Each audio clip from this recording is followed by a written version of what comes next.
Hey, what is going on, guys? XpertFusion here, and welcome back to The Walking Dead If I Was a Showrunner Season 10 series. Of course, this is Episode 9, which is the mid-season premiere, which I titled The Whisper War Part 2.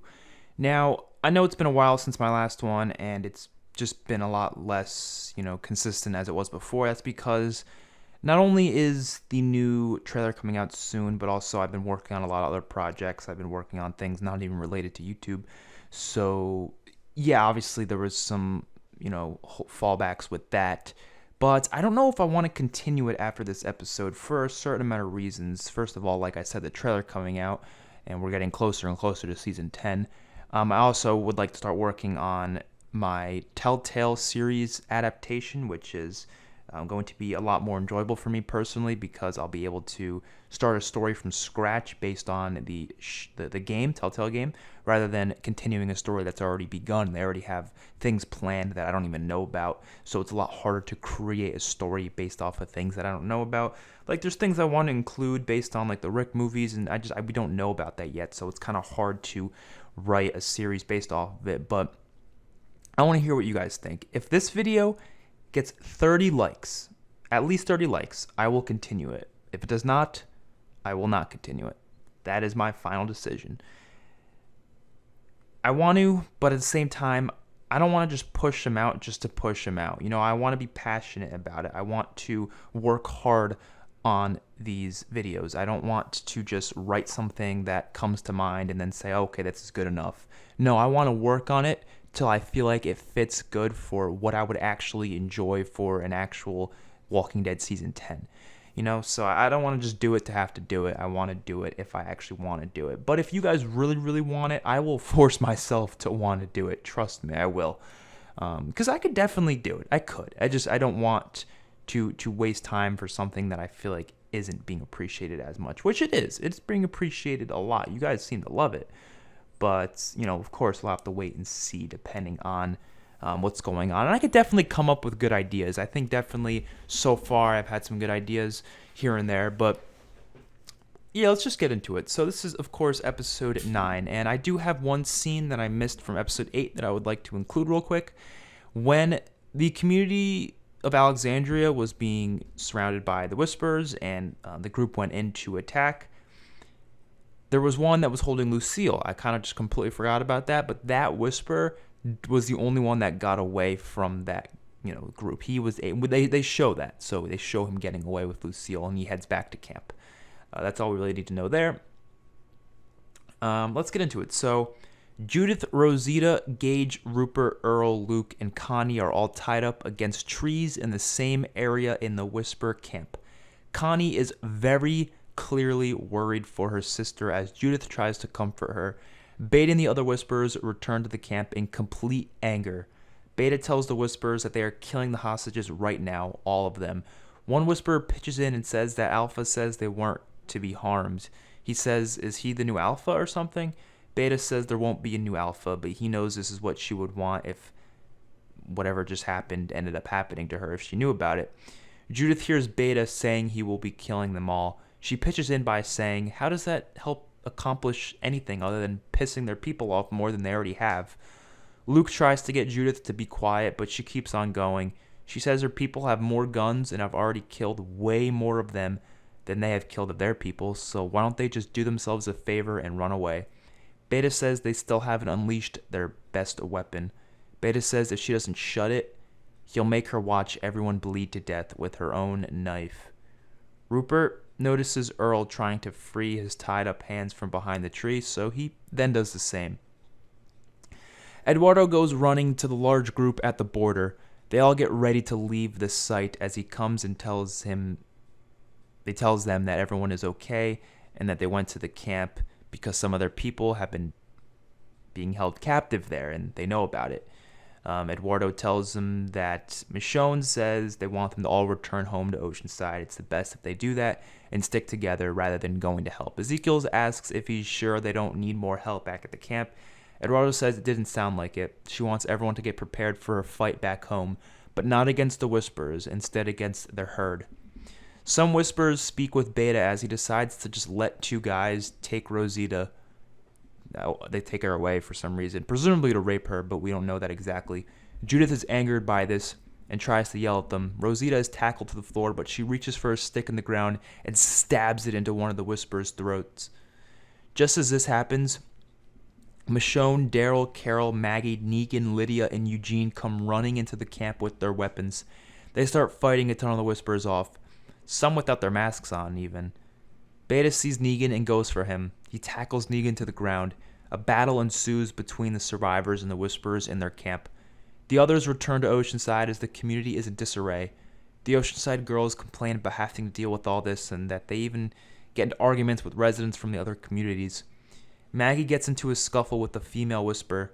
She kicks the Whisperer in the face and grabs her knife just as she sees the Whisperer's mask fall off and sees that it's just a young girl, so she hesitates.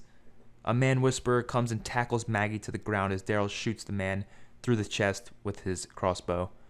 Negan continues to fight Beta. It becomes brutal as they scuffle over a cliff and into a little pond.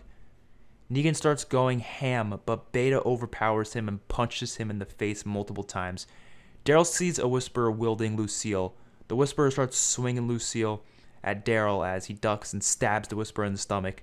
Daryl grabs Lucille and goes to help the others. Michonne and Lydia help untie the hostages as Eugene helps protect them.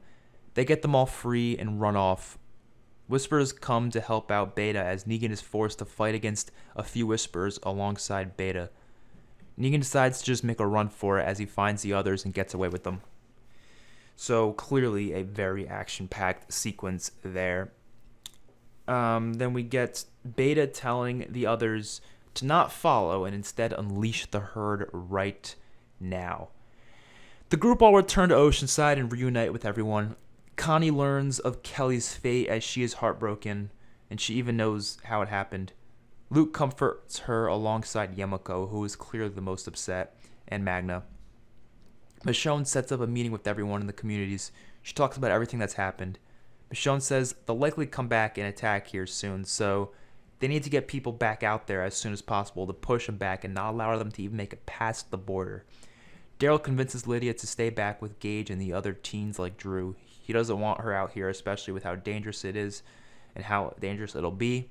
And she seems okay with it after being in a complete emotional wreck before, after not being able to kill her own mother and then seeing her mother die. Connie and Luke convince Magna and Yamako that they will be fighting too, and Magna and Yamako allow it. The groups are all split up separately, so they have people on horseback, which includes Eugene, Maggie, Carol, Ezekiel, Jerry, and Cal. Daryl's group, which includes Daryl, Negan, Ryan, Alden, Rachel, Sydney, Anna, and other red shirts. Michonne's group, which is Michonne, Aaron, Siddiq, Diane, Magna, Yamako, Connie, Luke, Eduardo, and some other red shirts, of course. And the border group wait for a while there. The groups, obviously, like I said, are splitting up, and they're going in different locations. The one on horseback stay around the location as well. The people at Oceanside stand back and are ready and armed to fight. Two lookouts that include two members from Alexandria alert the others via walkie-talkie that the Whisperers are coming from the little town area from episode 4. The Whisperers are walking amongst a large herd. Michonne's group is alerted as to where the walkers are coming from, and they reach a new field, not the border site, a completely new field area, which has really tall grass. It is right outside of the little town. The group wait as those on horseback go to another route into the town and lead the walkers somewhere else, or at least try to. The walker herd reaches the field as everyone is covered under the tall grass. Once the walkers get a little closer, everyone gets up and opens fire on the herd with the last of their ammo that they picked up from Oceanside. They spray and pray at the herd whilst slowly falling back. Ryan is attacked and stabbed in the gut. His highwayman buddy helps him get to cover as Siddiq comes and helps Ryan out. Magna and Yamako are helping Connie as much as possible because it's hard for her to hear, obviously, since walkers can go behind her and she doesn't notice. Connie uses her slingshot but decides to pick up a machete and go ham on them.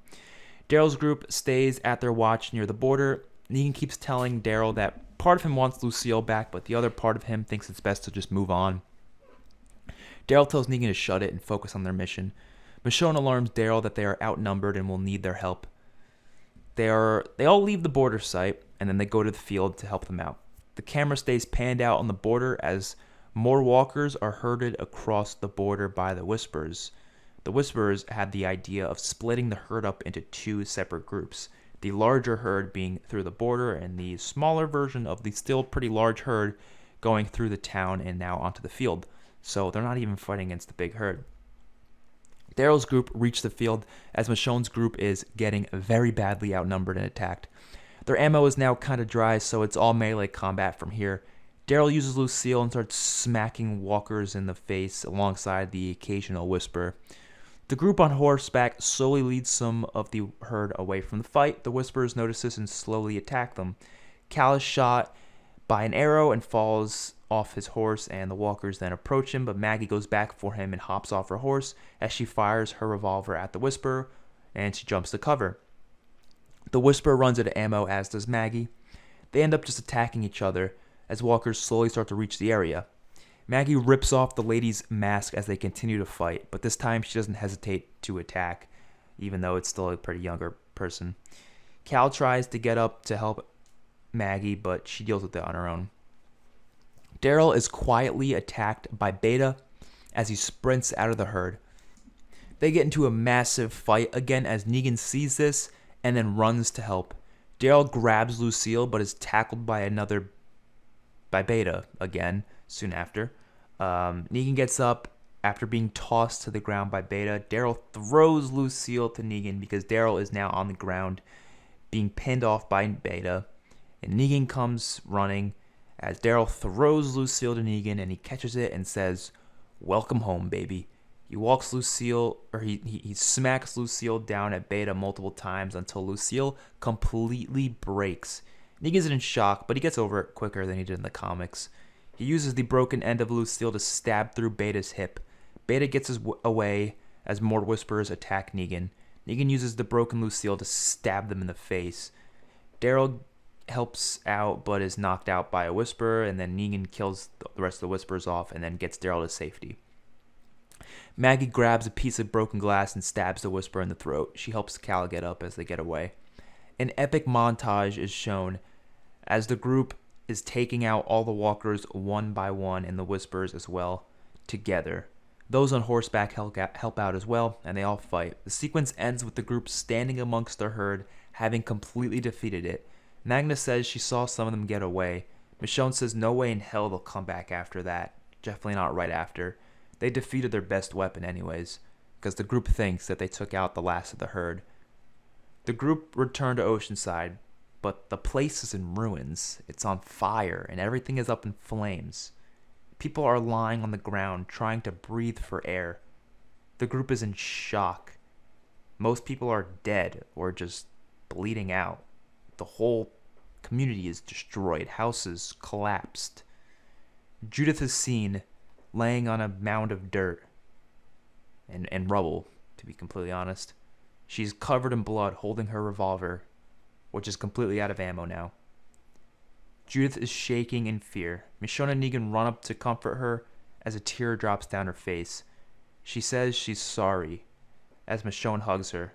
Michonne asks what the hell happened, and Judith says this wasn't the Whisperers.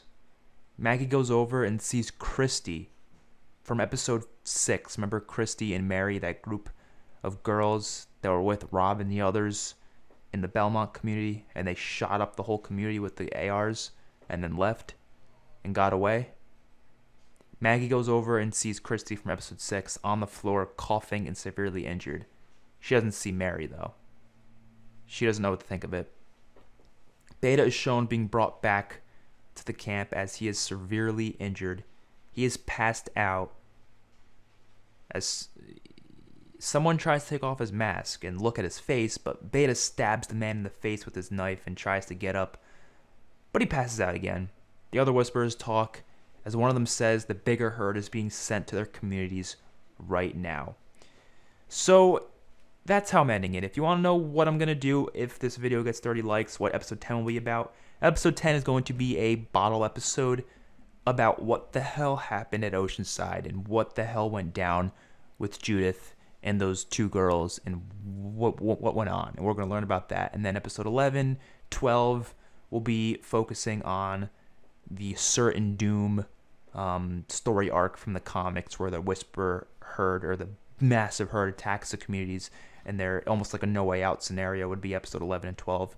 And then right now what I'm planning is episode 12 ends the complete Whisper arc, and then there's a time skip into 13, 14, 15, 16, and those 4 episodes are completely separate from the Whisper arc. It's going to focus on different things. It's going to discuss why Michonne leaves, but like I said, I just don't know if I want to even bother, because we have the trailer coming out soon, the season itself coming out soon, and whatever I say is just, there's a lot of my ideas that are good, but also a lot of them are like, bro, we don't know anything about this group from that took Rick. We don't know anything about the Commonwealth now, which I would like to introduce, but am I going to come up with those ideas on my own? I don't know, because there's hints and clues in season 9 that kind of hint at what the group is like, and this is more of what I want rather than what I predict. So overall, let me know if you want to continue it. If you want me to continue it, like I said, if it gets 30 likes, I will.